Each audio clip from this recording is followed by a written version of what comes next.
Thank you for listening to Scandinavian Crimes Podcast. Be sure to check out the episode links and be part of our other social media platforms where you can leave a topic suggestion or even share some of your insights regarding the subject matter of the episode. We'll always do our best to provide a well-researched episode, but sometimes due to limited access, translation issues, and inconsistent evidence between multiple sources, there can be information that's lost.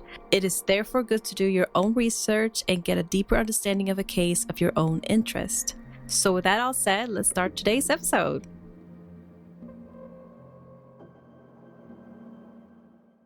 Welcome to Scandinavian Crimes. My name is Devante, and say hello to my lovely co-host, Delila. Hi. And on this podcast, we talk about famous Scandinavian criminals who made their mark throughout Scandinavian history. So welcome back to another episode. This episode, we're going to be diving into the story of Steen Christensen, aka the Batman robber. This Danish bank robber has a long criminal life, with the most famous crime of his being a double murder that served him a life sentence since 1998. So it's been a little while. So, it's going to be a nice little interesting little difference of a case. Well, not really, because despite the title, he wasn't running around saying, "I'm Batman." So it's disappointing, but What? It's okay. We're still going to have a good time.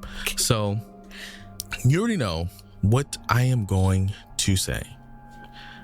Grab your tea, grab your snacks. If you're on your way to work, or if you're, just vibing, find a little corner, put yourself in it, and really put in your headphones nice and snug, because this is the story of Steen Victor Christensen, aka the Batman robber.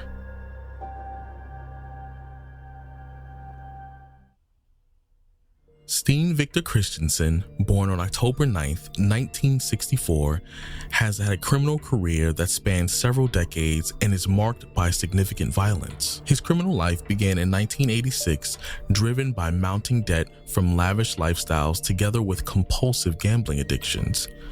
Faced with his financial ruin, Steen turned to bank robbery as a means of resolving his dire economic situation. Over 10 meticulously planned and executed robberies, he managed to steal nearly 700,000 euros.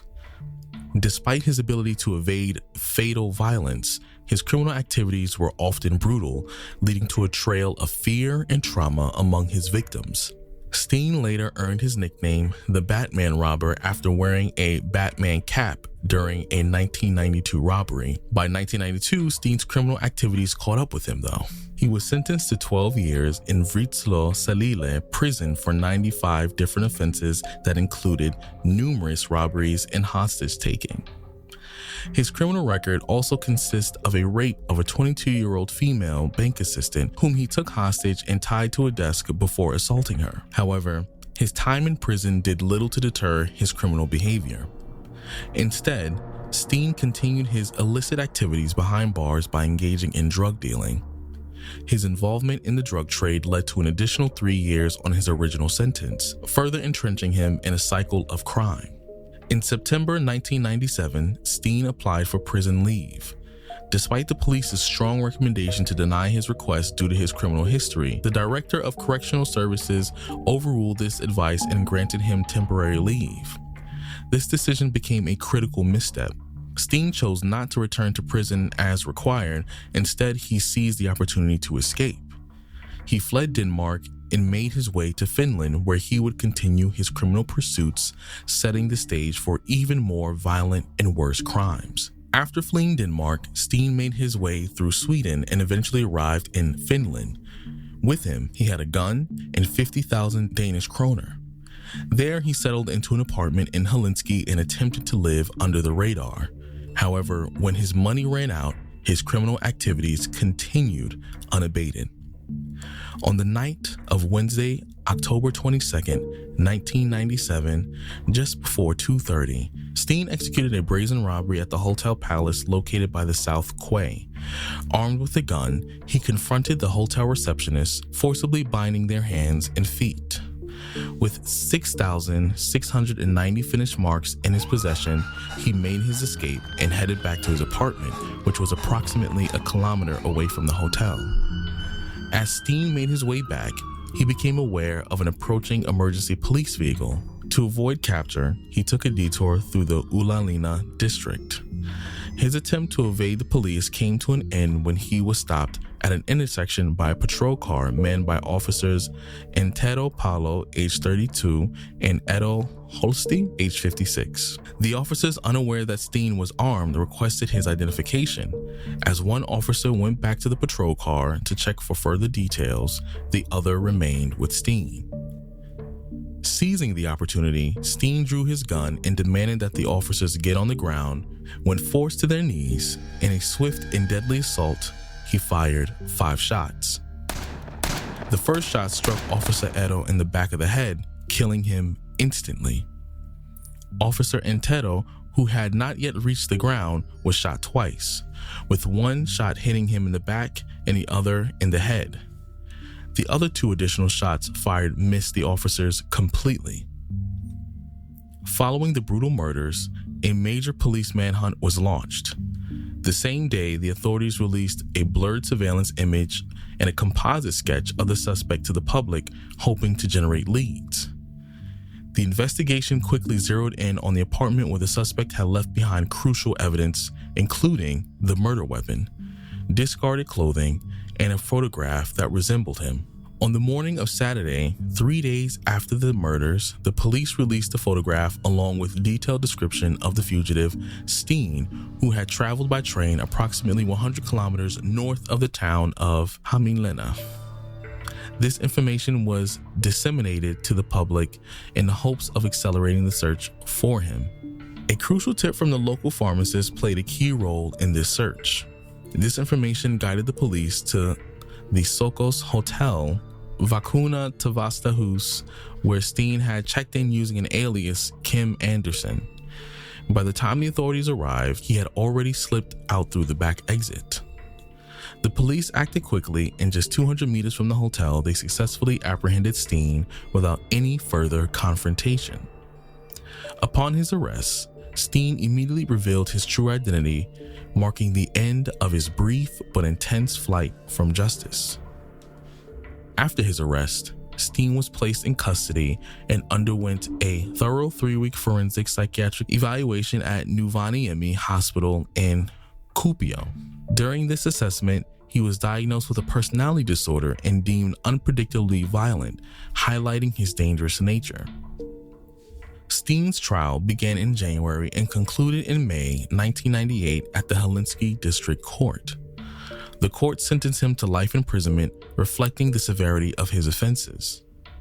The court determined that Steen was entirely in command of his mental faculties at the time of the crime, and in addition to the life sentence, he was ordered to pay nearly 275,000 Finnish marks in compensation. On November 23rd, the same year, Steen was transferred from Finland to Herstedvester Institution in Denmark. Steen was confined to a single room within a highly secure solitary cell, a measure taken to prevent any possible escape attempts and enhance overall security. During his time in Herstedvester, Steen developed a relationship with a 23-year-old Finnish woman who visited him regularly.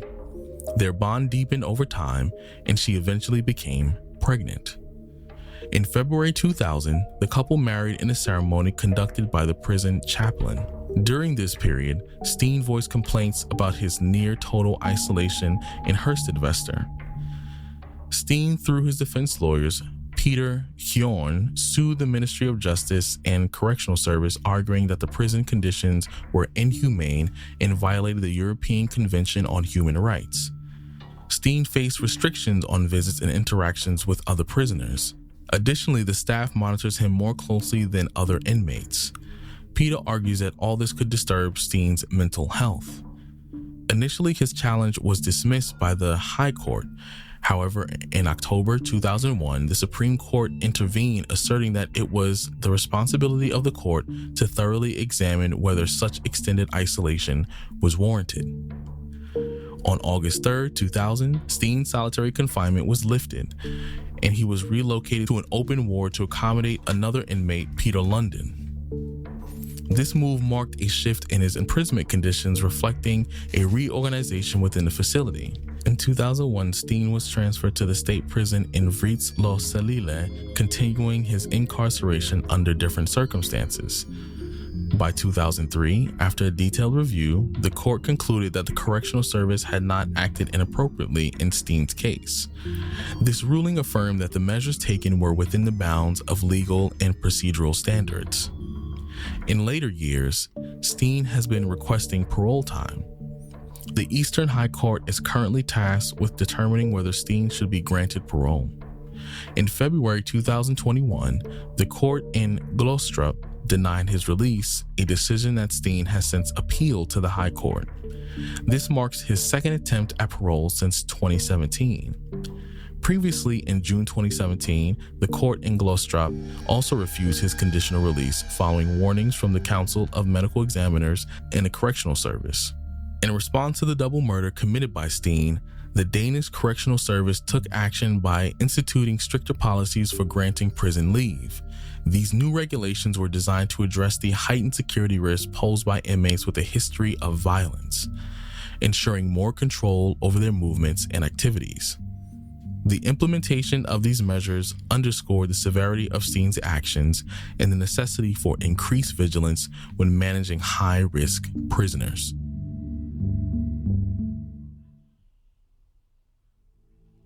Okay, before we start the discussion, I just wanted to say something.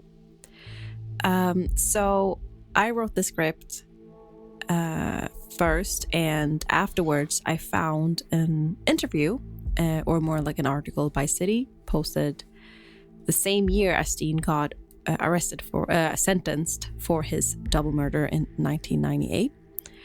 And this actually gives us a more understanding of how Steen is as a person.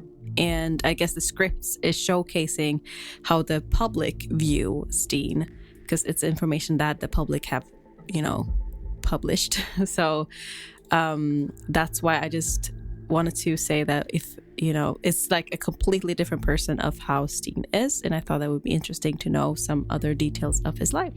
Based on everything that has been mentioned in this script or in the story, it seems that it feels like he just wants a specific lifestyle that he just can't afford.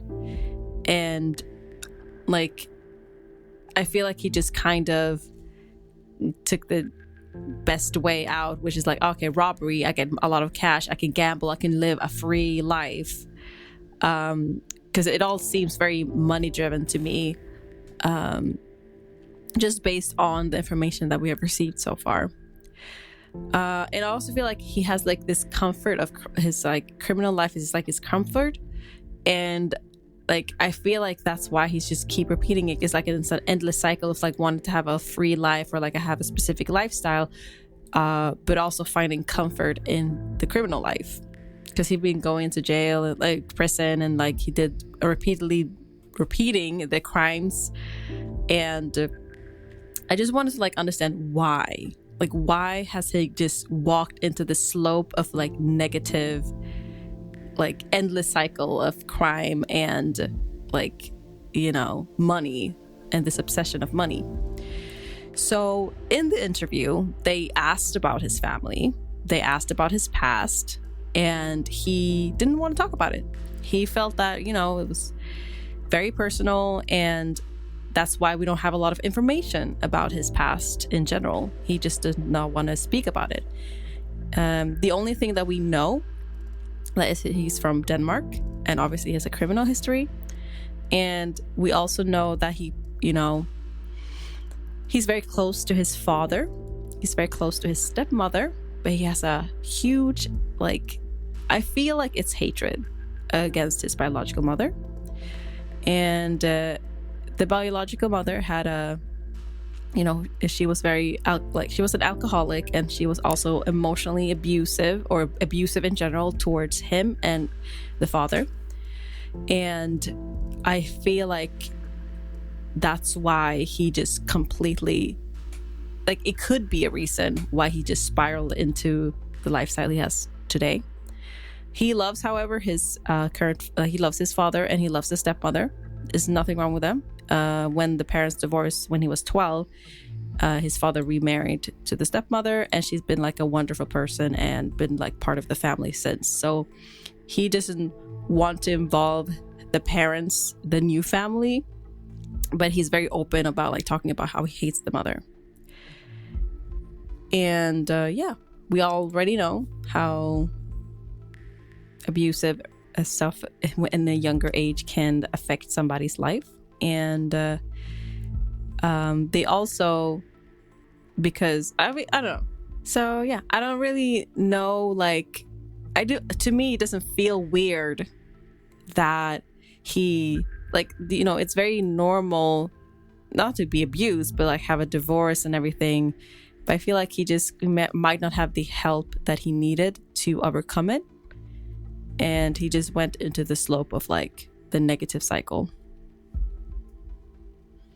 I mean, I would say they did find out that he had a personality disorder, which, believe it or not, his actions are actually very, I wouldn't say common per se, but it's very on track for what, you know, someone with his diagnosis would have. So believe it or not, I don't think, like, him being a bank robber and him doing a lot of the things that he did, as tragic as it is, it kind of does make sense. And I'm pretty sure it's a possibility that he could have experienced some form of abuse when he was younger, and maybe it wasn't quite, you know, the dad or something per se. It could have been related to the mother, who knows. But in reality, you know, it's really hard to determine because we don't have anything about him being young, but it seems like it's something negative when he was younger that he's avoiding, which is fueling a lot of his whatever his mental health diagnosis is, which is a personality disorder, which we've seen in other podcast episodes how people can act when they have a personality disorder when it's untreated. So I think despite all that, I still think they did the right thing when they finally could keep him, and they didn't allow him to basically go through with parole and get out early, because it's a possibility that he probably still needs a lot of help. We've seen it before, you know, he was probably willing to manipulate, do whatever it takes. Even the marriage, I think to some level probably isn't what it is on paper. I don't know. I'm not saying that as a fact. That's my personal opinion, but I still think, you know, people with personality disorders, depending on the situation, especially a situation like this specifically, who are arrested, they have to go through a lot of therapy and get a lot of help to, you know, be better. And in some cases, it might require medication. And so I think in this case, they did, besides the fact that he was able to escape in the first place, which is outlandish to someone like me, I think they did okay. Overall, the process was done okay. It wasn't the worst we've ever heard, because we've heard some really horrible situations where the police and the system were just garbage. But in this case, you know, he caught them lacking the first time. Then the second time, they was like, we're not falling for that again. And they got a hold on him. So, I mean, that's pretty much what I have to. Yeah, but like, we can actually talk about the whole diagnosis thing, because I found some very interesting things about that. So according to the mental health evaluation, he was diagnosed with a personality disorder characterized. Oh, wow. He was diagnosed with a personality disorder characterized by a lack of empathy and unpredictable violent behavior. But like, some things that even the police and the lawyer noted that, like, he was, when he was arrested, that, you know, he was very depressed and remorseful, it seemed like. And like, obviously in every case they have to ensure a fair trial and they have to make a mental evaluation, but Steen, like, basically he denied, he opposed any type of examination. He didn't want to do the test. He didn't want to do the, like, he didn't want to deal with the harsh environment of being able to participate in those tests. So he said, like, no, I don't want to do this. I don't want to be part of this whole thing. And because of that, they didn't really do any testing. Like, they did tests, but they wasn't really thorough. And in the end, they kind of just like, okay, you have personality disorder. that's it, without having really fully made any type of like tests, or he basically denied everything, so they couldn't really do a proper test. So yeah, I think in that case, he probably knew he already had an issue, which probably was linked to him having issues when he was younger. Yeah. So I think maybe he don't knew, want to admit it, and he didn't. He didn't want to deal with the consequences of what that might entail if he was deemed, anything but, I guess, relatively okay in the head, or maybe it was just trauma from that experience of having to go through the diagnosis. But it sounds like he was avoiding it because he probably already knew something was wrong. But he was using that as an excuse of being like, I don't have it because they didn't really do anything, because I denied everything. I refused any type of treatment. So I feel like he's using that, Yeah, I feel like that was more of a trauma response, like him just being in denial and trying to maintain that denial. So that's what I think, though, personally. However, I believe even without fully making any test, I think you can still evaluate somebody's behavior. I don't think that like doctors or the psychiatrists would be like, oh no, we can't determine. Like, they can still see based on his behaviors. Like, I think they could still, get enough clues to give that diagnosis still. But yeah, and I think that's what happened. They got the diagnosis from at least what they were able to pull from him. I think that's exactly what happened. So even though I still believe like you have to go do a thorough investigation for any type of diagnosis, I don't think they just gave it like that without any basis. But yeah, so not really much to say. I was saying very short episode, not much to say. A little reprieve from the longer episodes. So the last 4 has been like 30 something minutes. So little nice, short, sweet, simple, to the point story. Nothing too crazy. So I guess we can anything you're craving, any delicious foods to wrap up the episode. I crave, I guess, I don't know, actually, ramen maybe. I've been eating like the same ramen bowl from the same restaurant for like 2 weeks now. I can go for some. I've been craving ice cream, butter pecan ice cream, but I've just been too lazy to go get it. But that's what I'm craving personally. That's all I'm craving. Butter pecan Haagen-Dazs ice cream. Sounds good. Okay. But let us know what you think about this episode. And also, if you are listening to this episode last week, there was a video on YouTube, Evil Exposed, like I've said in the other episode. So feel free to go check that out. And also let us know what you think about these episodes and what do you think about this case on whatever podcasting platform you're on. And please, if you enjoyed the podcast, please give us a nice little rating on whatever platform of your choosing. I hope you have a lovely day, and we shall see you next week. Bye. Peace out.